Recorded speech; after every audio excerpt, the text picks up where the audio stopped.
Hello mga kasor, gagawa tayo ngayon ng bulaklak gawa sa ritaso. Ayan po, magguhit lang tayo ng 6 na bilog.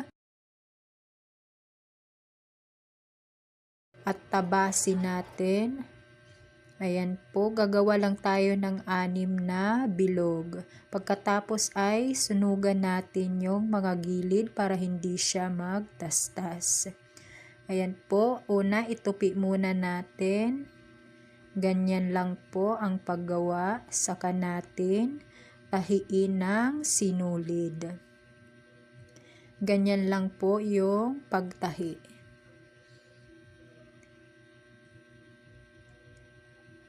Ayan po, ayusin lang natin siya. Gawa lang tayo ng 6 na piraso.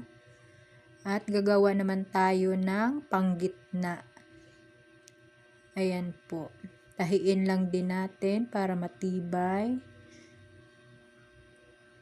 Pagsama-samahin na natin yung ginawa nating petals na 6. Saka ilagay na natin yung kanyang panggitna. Ayan na po ang ating bulaklak. Napakadali lang po. Pwede siya pang Christmas.